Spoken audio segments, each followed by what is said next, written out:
और ये यहाँ पढ़ाई चल रही है, ट्यूशन वाली मैम भी चली गई है। और ये देखो काना ऐसे बैठता है, कभी काना जिसमें मिर्ची वाला बनाती हूँ। हाँ। चलो आज हम बनाएंगे। ये इतनी सारी बुक्स, इतने सारे क्यों फैला रखे हैं इधर? सुनो, ये बैग उल्टा है यहाँ पे, ये बुक्स से सारी कॉपियाँ ऐसी फैला रखी हैं। इसका कारण है दीदी, इसका कारण है पढ़ाई का प्रेशर। पढ़ाई का प्रेशर तो कुछ नहीं है, आराम से। टीचर हमारे पीछे पड़ी रहती थी, ये भी याद करके आना, वो भी याद करके आना, ये भी याद करके। कौन टीचर? तो टीचर तो ट्यूशन टीचर है। मतलब एक ही बार में इतना सारा दे देती है कि पूरे साल भर का टेस्ट ही हो रहा है। कोई बात नहीं, ऐसे तो होना चाहिए। नहीं ऐसे नहीं होना चाहिए। क्यों? ये देखो ना, आपके सिर में क्या है? ये दिखाओ तो सही, दिखाओ ना। यहाँ संतरा छिला जा रहा है, पहले सेब काट लिया, फिर ये बनाना खाओगे। श्री राधे राधे, जय श्री कृष्ण। कैसे हो आप सब लोग? तो आई हो कि अच्छे होंगे, बढ़िया होंगे, हम भी ठीक हैं। तो आज है श्री कृष्ण जन्माष्टमी। तो जन्माष्टमी की आप लोगों को बहुत बहुत शुभकामनाएं, और भगवान श्री कृष्ण आपकी सारी मनोकामनाएं पूरी करे। तो आज जन्माष्टमी है, आज बहुत अच्छा लग रहा है, इतना अच्छा लग रहा है ना, बहुत अच्छी वाइब्स आ रही है और पॉजिटिव एनर्जी आ रही है। यानी कि मेरी तबीयत खराब भी है बहुत दिनों से, मतलब 3-4 दिन से, लेकिन फिर भी आज पूरा घर का काम हो गया है, साफ सफाई का। कल डस्टिंग हो गई थी और आज पूरा झाड़ू पोछा हो गया है घर का, रोज ही होता है लेकिन व्रत है आज ना। तो आज मैं ज़्यादा जल्दी नहीं उठी, मैं उठी थी 6 बजे, क्योंकि बच्चों ने स्कूल नहीं जाना था, उनकी छुट्टियां चल रही है G20 के कारण। आज जन्माष्टमी की छुट्टी थी और बाकी दिन की G20 का जो 2-3 दिन का दिल्ली का है ना। हाँ, तो अभी मैं नहा गई हूँ और मैंने ये वाला सूट पहन लिया है। और ये ना पता नहीं कब दिलाया था पापा ने, रक्षाबंधन के दिन दिलाया था, रक्षाबंधन से पहले दिलाया था, मतलब रक्षाबंधन के लिए। तो मुझे तो कहीं जाना नहीं था राखी बांधने के लिए, तो मैं आज तो ये सूट मैंने आज पहन लिया है और बहुत अच्छा लग रहा है, नया सूट है नए कपड़े पहनने चाहिए ऐसे व्रत के दिन, जैसे शिवरात्रि होगी, दीपावली हो गई, होली हो गई और जन्माष्टमी हो गई और रक्षाबंधन हो गया। तो रक्षाबंधन के दिन तो मैं कहीं गई नहीं और बहुत दिन से मैंने वीडियो भी नहीं डाला, लेकिन मैंने सोचा कि जन्माष्टमी का वीडियो तो मैं डालूंगी। कल जन्माष्टमी की शॉपिंग कर ली थी मैंने, कान्हा जी के वस्त्र लाने थे, उनके लिए नई मुरली, जो भी मतलब पूरा सामान है उनका। तो पालना मेरा पुराना ही है, पालना नहीं लाई मैं। तो अभी रात को 12 बजे भगवान श्री कृष्ण जी का जन्म होगा और पूरा ब्लॉग मैं आप लोगों के साथ शेयर करूंगी। जो ट्यूशन टीचर है वो भी पढ़ा के चली गई हैं, वो आ गई थी सुबह 10 बजे, है ना, 10 बजे आ गए थे, 1.5 घंटा पढ़ा के चली गई हैं। तो सुबह के टाइम में ही होगा आजकल ट्यूशन, है ना। तो चलिए मैं ना कुछ आप लोगों को ना दिखाना चाहती हूँ, क्योंकि आज मेरा पूरा घर का काम हो गया है। व्रत के दिन ना एक पॉजिटिव वाइब आती है, बहुत अच्छी वाइब्स रहती है। तो मैं आज आप लोगों के साथ ना कुछ शेयर करना चाहती हूँ। जब हम गाँव गए थे बद्रीनाथ जी की पूजा में, तो वापस आते समय हम रामनगर से कुछ चीजें लाए थे। मैं आप लोगों के साथ ना वहाँ की चीजें शेयर करूंगी, जो कि वहाँ पर प्योर मिलती है। तो आज अच्छा मौका है ना ये चीजें शेयर करने का, ये चीजें दिखाने का। तो चलिए, ये क्या है? ये कुछ बर्तन है जो कि पीतल के हैं और कांसी के हैं। तो मैंने इसमें रख दिए थे, ये मुझे अभी नहीं निकालने हैं, और जब निकालूंगी वो मौका मैंने सोचा है कि मैं इनको कब यूज़ करूंगी, कब यूज़ करना स्टार्ट करूंगी। तो ये है कुछ बर्तन, एक एक करके दिखाती हूँ। सबसे पहले ये है गिलास। तो ये गिलास पीतल के हैं, ये कटोरी है भगवान जी को भोग लगाने के लिए।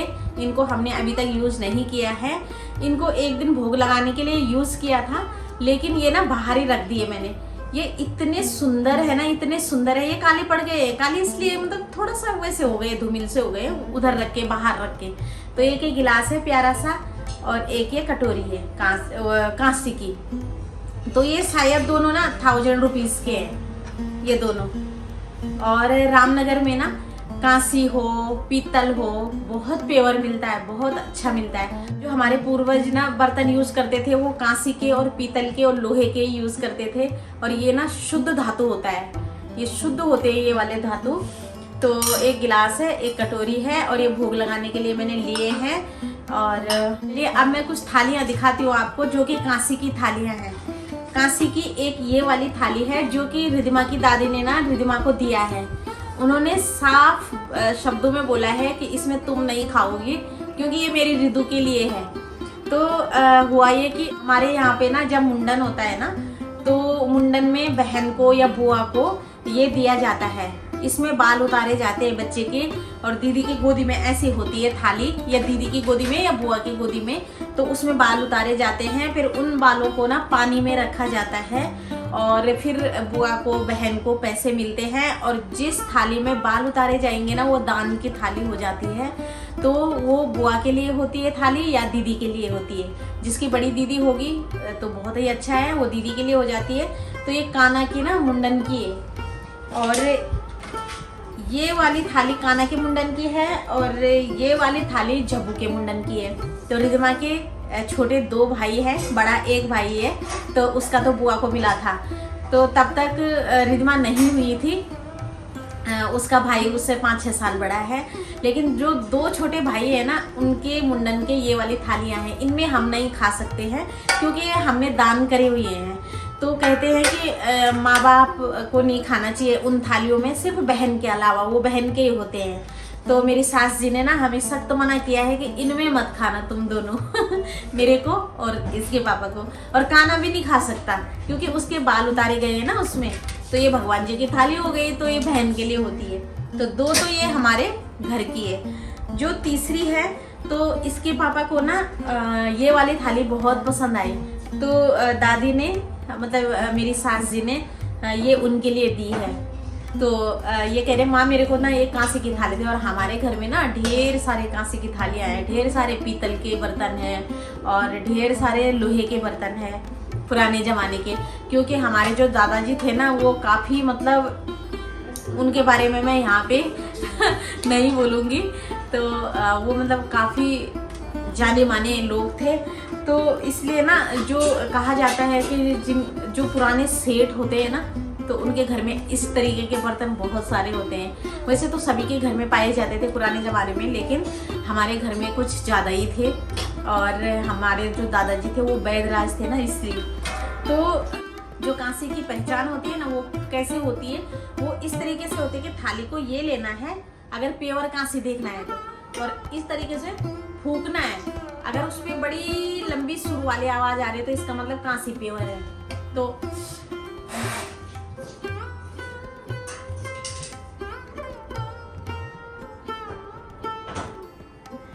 अब बंद हुआ सुर, ऐसे करके ना।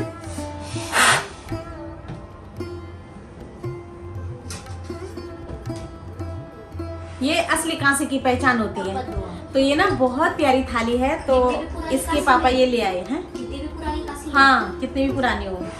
जब हम बद्रीनाथ जी की पूजा में गए अपने गांव, वहां से लौटते समय रामनगर के रास्ते आए ना, तो वहां से आते समय हमने रामनगर से ये वाली थालियां ली। ये वाली एक ये है, एक ये है। इसके पापा इसको यूज करने लग गए हैं। वो कांसे की थाली में ही खाते हैं, चाहे वो लंच हो, डिनर हो और ब्रेकफास्ट हो, तो इसी में खाते हैं। चाहे वो कुछ भी खाए, पूरी चीज भी मतलब वैसी चीज भी खाए तो इसी में खाते हैं। तो पहले भी मैं कांसे की थाली में ही देती थी उनको। कांसे की थाली में बहुत अच्छा रहता है खाना, पॉजिटिव एनर्जी, पॉजिटिव वाइब्स, एक अच्छा फील होता है। तो ये तो उन्होंने अपने बट की यूज कर ली है। मैं उन्हीं के लिए खरीद रही थी, लेकिन उन्होंने कहा कि जब मेरे लिए तो नहीं खरीद रहे तो अपने लिए क्यों नहीं खरीद रही। तो ये उन्होंने मेरे लिए ली। तो ये ना 1100 रुपए की है। ये वाली 1100 की है, ये 1100 की है। और मुरादाबाद में भी कांसी और लोहा और पीतल बहुत अच्छा मिलता है, प्योर मिलता है। लेकिन हम ये जो कांसी की थाली है वो अपने उधर से लाए हैं, रामनगर से। तो ये देखो नई की नई है अभी, और ये थोड़ी सी वैसी हो गई है। वैसी नहीं मतलब और ज्यादा चमक आ जाती है इन बर्तनों में, लेकिन थोड़ा सा इसका ना कलर वो हो गया है, अच्छा हो गया है। और इसके जो थोड़ा सा कोटिंग होती है ना, तो ये तब चमक रहा है ऐसे। कोटिंग नहीं, ये भी बहुत अच्छी है, देखो बहुत अच्छा सुर निकाल रहा है ये भी। अपनी जो थाली है वो मैं कब निकालूंगी, ये मैंने कुछ प्रण किया है कि मैं तभी इसको यूज करूंगी। और मोस्ट इम्पोर्टेंट चीज जो है वो मैं एक लाई हूँ पीतल की परात। मुझे पीतल की परात बहुत देर से चाहिए थी, लेकिन मैं ला ही नहीं पा रही थी। मैं कंफ्यूजन में थी कि मैं अपनी लाऊं या मैं खरीद के लाऊं। अपनी यानी कि जो मेरी शादी की है, जब हमारे उत्तराखंड में लड़की की शादी होती है तो कुछ साल पहले यानी कि 2009 में मेरी शादी हुई थी जून में। तो तब तक ट्रेंड था कि किसी भी लड़के को पीतल की परात देते थे दान में। जब गाय दान होता है ना, कन्यादान होता है, तो उसमें पीतल की परात दी जाती है। तो शायद 5-6 परातें मुझे मिली थी। तो वो पता नहीं, मैंने देखी भी नहीं है, मैंने नजर से भी नहीं देखी। परातें क्या है कि वो ऊपर रखे हुए हैं हमने, मतलब घर के ऊपर रखे हुए, तो आग वाग जलाते हैं, थोड़ा सा काले हो जाते हैं। तो मैंने सोचा कि क्यों ना मैं नई खरीद लूँ, और वो पराते तो जब लाएंगे तब लाएंगे, देखी जाएगी जब अपना घर हो जाएगा। और लानी भी क्यों है, अपने घर में रहेंगे, हमारी यादगारें। तो मैं उनमें से ना लाके मैं ये रामनगर से खरीद के लाई हूँ इसको। और ये होता है ना कि किसी की दी हुई परात, तो जो हमें दान में मिली है परात, तो पता नहीं हमारे पसंद की है भी कि नहीं, या साइज वैसा अच्छा है या नहीं। तो मैं अपनी पसंद की, अपनी साइज की परात लाई हूँ। और परात में ये देखा जाता है ना, गहराई और उसकी लंबाई ऐसे देखा जाता है। तो मैं ये परफेक्ट लाई हूँ अपनी पसंद का। और मेरी ननद और मैं थे, हम गए थे मार्केट, तब लाए थे इसको। तो बहुत ही अच्छा है। और इसमें अब मैं आटा गूंदूंगी, लेकिन इसमें मैं अभी नहीं गूंदूंगी आटा। मैं तब गूंदूंगी इसमें जब मेरी एक मनोकामना पूरी हो जाएगी तो तभी मैं इसको निकालूंगी। अभी नहीं निकाल रही हूँ, अभी रखे रखती हूँ। जो हमारी परात है ना वो स्टील की है और छोटी सी है, तो उसमें ही अभी हम आटा गूंद रहे हैं। इसको निकालेंगे, लेकिन थोड़ा सा रुक के निकालेंगे इसको। बहुत अच्छा है। और मैं अपने किचन को ना वो लुक देना चाहती हूँ पुराने जमाने का सा, मतलब एकदम, चाहे वो किचन मॉड्यूलर बन जाए लेकिन जो उसमें चीजें रहेंगी ना, वो मुझे प्राकृतिक चीजें, नेचुरल चीजें, नेचुरल धातु की चीजें अच्छी लगती है। जैसे लोहे की कढ़ाइयाँ अच्छी लगती है और स्टील की भी अच्छी होती है। तो आजकल सारे जो लोग हैं ना, मतलब आजकल का जो ट्रेंड चला है ना, तो वो ट्रेंड कैसे चल गया है कि बोन चाइना के जो चीजें हैं, सेरेमिक की जो चीजें हैं, उनको छोड़ के लोग ना स्टील की तरफ ही दौड़ रहे हैं। एक दौर था कि जब बोन चाइना या सेरेमिक या जो चीजें होती हैं उनके पीछे लोग बहुत ज्यादा मतलब भागते थे। तो अब फिर ट्रेंड वापस से इन्हीं चीजों की तरफ आ रहा है। प्राकृतिक चीजों को ना ज्यादा महत्व देने लगे हैं लोग, क्योंकि सिचुएशन ही उस प्रकार की हो गई है। तो मेरा मन था कि मैं पीतल की परात लाऊं, तो मैं अपनी पसंद की देखी, बहुत अच्छी परात है, बहुत ही सुंदर है।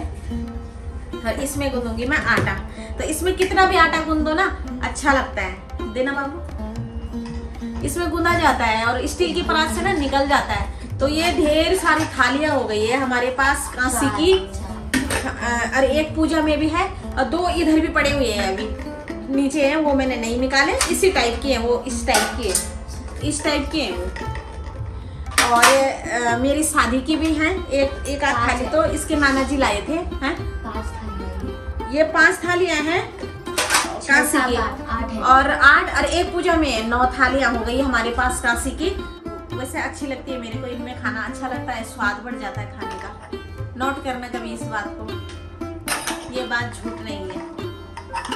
और इन चीजों की खासियत ये है ना कि ये चीजें ना केमिकल छोड़ती है। केमिकल यानी कि मतलब पॉजिटिव, हाँ, गुड बैक्टीरिया छोड़ते हैं ये चीजें। ये मतलब धरती के नीचे से निकलते हैं ना, इनका जो मटेरियल होता है, जिस चीज से ये बनते हैं, जिस धातु से ये बनते हैं, वो नीचे खादान से निकलता है। तो ये कुछ वैसी चीजों से नहीं बने हैं, केमिकल वाली चीजों से, तो इसलिए गुड बैक्टीरिया निकलते हैं इनसे। आप हिंदी में क्या बोलेंगे उसको? पोषक तत्व, खनिज लवण, पौष्टिक तत्व, खनिज, कुछ खनिज निकलते हैं ना, खनिज बोलते हैं ना। तो चलिए अभी तो मैं फिलहाल इनको बंद कर देती हूँ, इसके पापा के थाली में डाल देती हूँ ये वाली, और इनको रख देते हैं ना, सबको बंद करके। ये भी मैं बंद कर रही हूँ, पर शाम को कान्हा जी को लाना है ना, रख देते हैं अभी, फिर बंद कर देती हूँ मैं इनको। तो चलिए फिर मिलते हैं सीधा शाम को ही।